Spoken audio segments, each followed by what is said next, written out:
Hi అందరికీ. ఈరోజు నేను ఏకాదశి పూజ ఎలా చేస్తున్నానో మీకు చెప్తున్నాను. సో, యాక్చువల్లీ ఈ పూజ స్టార్ట్ చేసి 3-4 మంత్స్ అవుతుంది నేను. సో, ఆ రోజు కంప్లీట్ డే మా హస్బెండ్ ముందు నుంచి చేసేవారు. సో, ఇప్పుడు నేను కూడా స్టార్ట్ చేశా. సో, ఆ రోజు కంప్లీట్ డే ఫాస్టింగ్ ఉంటాం ఇద్దరం. సో, మార్నింగ్ లేచి మొత్తం నీట్‌గా పూజ రూమ్ అంతా క్లీన్ చేసుకొని దేవుడి ఫోటోని ఇలా పెట్టి పీఠం పెడతా.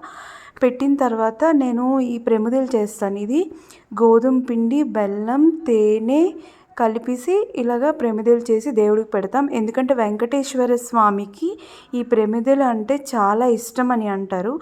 అండ్ ఏకాదశి రోజు పెడితే ఇంకా మంచిది అని చెప్తారు. సో, అందుకే నేను ఇలా ఫాలో అవుతున్నా. సో, మీరు కూడా ఎవరైనా ఏదైనా కోరిక అనుకొని ఇలా చేయండి, చాలా మంచిది. సో, నేనైతే ఇలా చేస్తున్నా. సో, కంప్లీట్ డే ఫాస్టింగ్ ఉంటాం. ఇఫ్ ఎట్ ఆల్ మీరు ఉండలేము అంటే ఈవినింగ్ ఫ్రూట్స్ తినొచ్చు. మేమైతే ఈవినింగ్ సగ్గుబియ్యం ఉప్మా చేయొచ్చు. సో, ఇలా చేయండి. Thank you.